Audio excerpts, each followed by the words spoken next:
네, 오늘 이슈 초대석 함께 하시겠습니다. 영국의 유럽연합 탈퇴가 확정된 지 일주일도 되지 않은 상황에서 양측의 수장들이 향후 미래관계 설정을 놓고 설전을 벌이면서 올 한 해 동안 진행이 될 브렉시트 협상에 또 한 번의 먹구름이 예상이 되고 있습니다. 현실화된 브렉시트, 앞으로 이제 영국과 EU의 남은 협상은 어떤 것들이 있는지 오늘 자세한 얘기 들어보겠습니다. 오늘 이 시간에는 인하대학교 국제통상학과의 정인교 교수와 함께합니다. 교수님 안녕하세요. 네, 안녕하세요. 네, 브렉시트 절차가 이제 완료가 되면서 3년 7개월 만에 이제 현실화가 됐습니다. 그동안 브렉시트를 놓고 이제 어떤 과정들을 겪었나요, 영국은? 예, 브렉시트라고 그러면은 사실은 이제 영국이 73년도에 EU 가입을 했어요. 네. 지금 이제 2020년이니까 47년 만에 영국이 EU와 갈라서는 거죠. 그러다 보니까 사실 정리해야 될 것도 많고 네. 또 국내 이슈도 많았기 때문에 그동안에 사실 3명의 총리가 경질이 되어졌고 또 조기 총선도 불가피했고요. 그렇지만 어쨌든 지난 1월 23일 날 유럽 내에서 이미 그 브렉시트 합의안이 만들어져서 영국 의회를 다 통과를 했고요. 네. 이제 29일 날 최종적으로 유럽의회가 이를 승인함으로써 모든 법적 절차는 다 끝났다. 이제 감정 문제라든가 또 남아있는 여러 이제 재산을 나눠야 되는 이제 그런 문제. 또 사실 부부가 이혼하면은 재산하고 자녀 문제가 있잖아요. 네. 47년간이면 항원 이혼이거든요. 그래서 이제 갈아서면서도 상당히 해결할 문제가 많다라고 볼 수 있습니다. 말씀해 주셨다시피 이제 영국이 EU에서 탈퇴를 하면서 더 이상 EU 소속 국가가 아닌 게 됐고 이제 이혼 상태에 접어들게 됐잖아요. 하지만 네. 또 완벽하게 지금 또 분리가 된 건 아닌데 영국은 그럼 지금 어떤 상황이라고 봐야 돼요? 이제 EU하고 네. 영국은 남아있는 게 이제 사실 지난 47년 동안 영국이 유럽연합에다가 기여한 부분이 많이 있지 않겠습니까? 네. 또 영국이 그동안 약속했던 거를 지킨 것도 못 지킨 것도 있기 때문에 이걸 이제 정밀하게 지금까지는 이제 계산은 돼 있어요. 네. 그걸 이제 좀 더 이제 세밀하게 나누어 갖는 이제 책임 문제와 부채와 자산을 나누어 가져야 되는 거고요. 그 다음에 이제 아까 조금 전에 제가 이제 이혼했을 때 자녀 문제를 얘기를 했었는데 이제 유럽 국민들은 지금 현재 그 영국이든 뭐 EU 회원국 어디에 가서 살아도 문제가 없거든요. 그러니까 다른 EU 회원국들 국민들이 영국에 살고 있고 영국 국민들이 또 유럽의 다른 나라가 살고 있지 않습니까? 네. 그래서 이분들의 앞으로 신분을 어떻게 할 거냐. 이제 이런 문제도 이제 최종적으로 협의를 해야 되는 거고. 그 다음에 이제 크게는 이제 지난 40몇 년 동안 영국은 EU 회원국으로서 EU 차원의 제도를 운영을 해왔습니다. 영국이 이 제도를 그대로 유지를 하겠다고 그러면은 별 문제가 없는데 그 제도를 유지하기 싫기 때문에 브렉시트를 한 거잖아요. 이혼을 한 거잖아요. 그렇죠. 네. 그러니까 이제 다른 제도를 얼마만큼 이제 이게 다른 거를 쓸 거냐 하면서 이제 앞으로 영국하고 EU 간의 관계가 이제 정리가 될 거고요. 또 중요한 게 이제 시장 개방 문제입니다. 지금까지는 하나의 시장으로서 아무런 문제가 없었는데 담을 쌓기 위해서 또 브렉시트를 한 거란 말이죠. 네. 그래서 이 담을 허물 건지 새로이 또 담을 쌓아서 영국에 있는 기업들은 유럽 대륙에 진출하기 위해서는 무역 장벽을 극복을 해야 되는 이런 체제로 갈 건지 이런 많은 이슈들이 남아 있습니다. 그래서 네. 완전히 끝난 건 아니다라고 볼 수는 있습니다. 네, 뭐 조정 기간이다. 이혼 조정 그렇습니다. 기간이다. 이제 조정 기간에 들어간 거죠. 볼 수 있을 것 같은데 말씀해 주셨다시피 뭐 유럽 국가들과의 뭐 규제라든지 시장 개방, 뭐 관세, 무역 등 올해 말까지 이제 영국은 EU와 모든 협상을 지금 끝내야 하는 상황이잖아요. 그렇다면 어떤 협상들이 이제 남아 있다라고 정리를 해볼 수 있을까요? 요즘 말씀드린 걸 다시 종합을 해보면은 네. 문제는 이제 양국 간 관계를 정해야 되는데 경제 통상 분야에 있어서는 시장 접근하고 제도 문제가 있지만은 네. 그다음에 유럽은 하나의 그 국가처럼 사실 움직여 왔거든요. 그렇죠. 네. 그러니까 경찰 문제라든가 안보 문제라든가 이런 게 이제 많이 걸려 있어요. 네. 이제 이런 거를 이제 협상을 이제 해서 새로운 관계를 정립을 해야 되는데 문제는 이게 이제 3월부터 협상을 하게 돼 있고 그러면은 EU 내에서 또 이것도 법적 처리를 위해서 한 달간 필요하고 그러면 11월까지 협상을 다 끝내야 되는데 지금까지 나와 있는 이슈들을 협상하는데 앞으로 한 뭐 8개월, 9개월 이 정도 가지고는 이거는 택도 없다.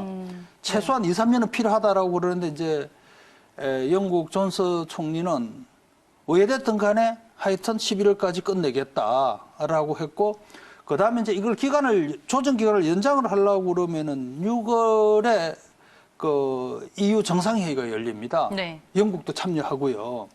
거기에서 이제 협의를 해서 연장을 승인을 받아야 되는데 존슨 총리가 합의안을 만들면서 하여튼 6월에 그 연장을 하지 않겠다고 못을 박아버렸어요. 네.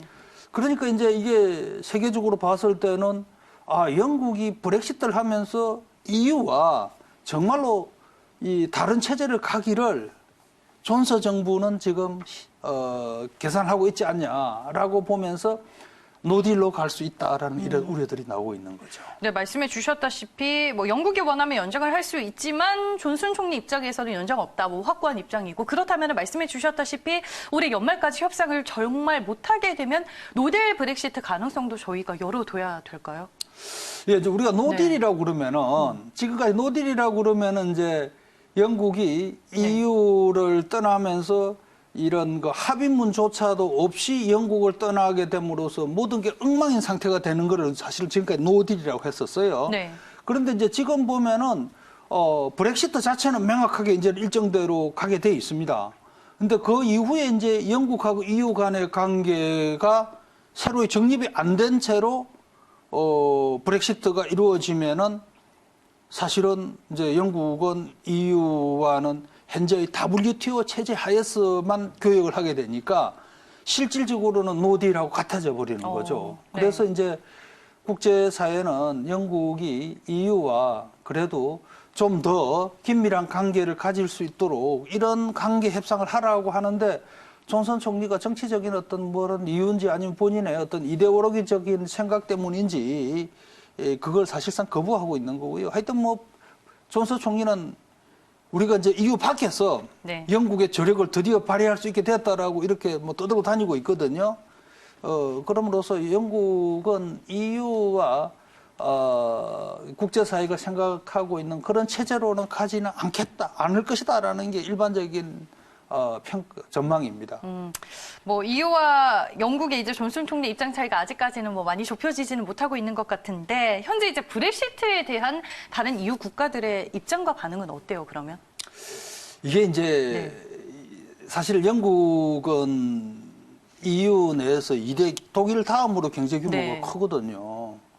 그렇기 때문에 정말 큰 어떤 부분이 하나 떨어져 나가는 데 대해서 아쉬움이 분명히 있죠. 네.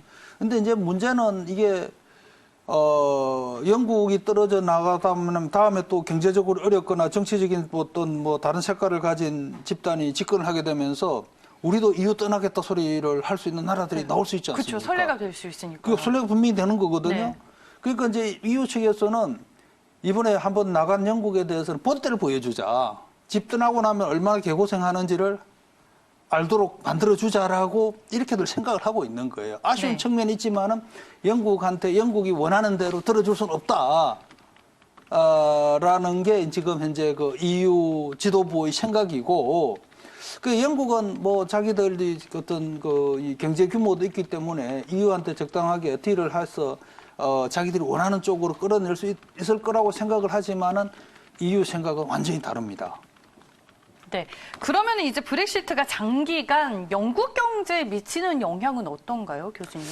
예, 추정치가 원체 뭐 다양했어요. 그건 네. 이제 브렉시트가 앞으로 어떻게 노딜이 어떤 형태의 또 노딜이 될지를 예상하기 좀 어렵거든요. 아주 비관적으로 보는 거는 영국 GDP가 10%까지도 타격을 입을 수 있다. 물론 그거는 장기간에 걸쳐서 다 합치면은 네. 누적 효과가 그 정도 나올 수 있다라고 마이너스 10%면 엄청 큰 거죠. 그게 누적 치료라고 하지만은 이제 그런 문제가 이제 하나 이제 그 정도로 나오고 있고요.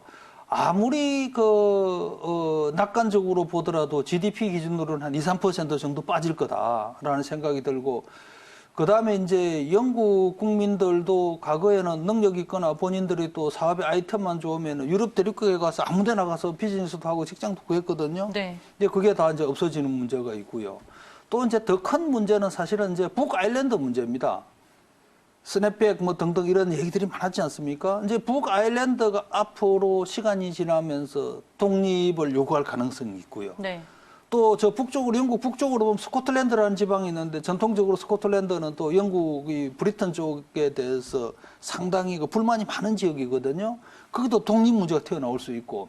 그러니까 경제적 손실뿐만 아니라 정치적 손실도 분명히 지금 크게 대두될 수 있는 이런 상황이다. 그럼에도 불구하고 어쨌든 영국 다수 국민들은 브렉시트를 결정했기 때문에 그대로는 가고는 있는데 그 이후에도 영국의 앞날이 순탄치 않다라고 봐야 됩니다. 네, 알겠습니다.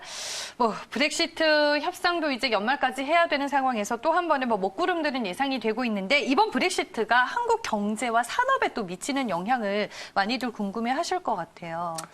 그러니까 이제 올 연말까지는 현재의 EU 체제가 그대로 유지가 네. 됩니다. 그러니까 비즈니스 하는 데는 아무런 문제가 없어요. 근데 이제 내년부터 어떻게 될 거냐가 문제인데, 브렉시트를 대비해 가지고 우리나라는 영국과 이제 한영 FTA를 사실 잠정적으로 체결을 해놔놓고, 이제 그거는 제도 부분은 빠져 있고요. 네. 이제 관세는 한 EU FTA에 준하는 수준으로 대우해 주기로 했기 때문에, 관세 부담은 덜 수 있게 됐습니다만은, 이 제도 문제에 있어서는 앞으로 내년부터서는 상당히 문제가 있을 수 있다라는 생각이 들고, 특히 이제 서비스업도 제도가 달라짐으로써 영국에서 비즈니스를 하던 게 EU 다른 나라에서는 또 비즈니스를 못하는 이런 문제가 있을 수도 있는 거고요. 또 상품에 있어서 규격도 따로 각자 맞춰야 되고 해서 아마 우리 기업들한테도 상당히 애로사항이 발생할 수 있다고 봐야 됩니다. 네, 알겠습니다. 당장의 영향과 함께 이제 내년 이후로 장기적인 영향에 대해서도 말씀을 해주셨습니다. 브렉시트 절차가 이제 완료가 되면서 4년여 만에 현실화가 되기는 했지만 오늘 얘기를 들어보니까 많은 변수와 이제 불확실성은 좀 남아있다라는 생각이 드는데 맞나요, 교수님? 불확실성이 크게 남아있죠. 네. 지금 사실은 정상적인 상태였다면은 브렉시트가 우리 경제계에 가장 큰 화두가 지금 돼 있었을 겁니다. 그런데 지금 코로나 바이러스 네. 문제가 터지면서 다른 모든 이슈가 다 덮인 상태거든요. 네.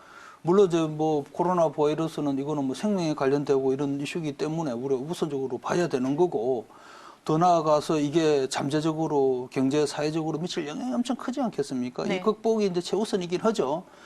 하지만은 이제 조금 더 진정되면서 또 앞으로 영국하고 EU 간에 이 브렉시트 후속 협상, 관계 재정립 협상이 어떻게 되느냐에 따라서 국제사회가 상당히 또 흔들릴 겁니다. 그러면 이제 우리 국내에서도 이제 이 부분에 대해서 이제 더욱더 이제 관심을 갖게 될 텐데, 어떻게 될지는 영국이 어떻게 하느냐를 그에 따라서 달려있다라고 봐야 되겠죠. 네, 알겠습니다. 오늘 브렉시트와 관련된 얘기 잘 들어봤습니다. 오늘 이슈 초대석에서는 인하대학교 국제통상학과의 정인교 교수와 함께했습니다. 오늘 말씀 고맙습니다. 네, 감사합니다.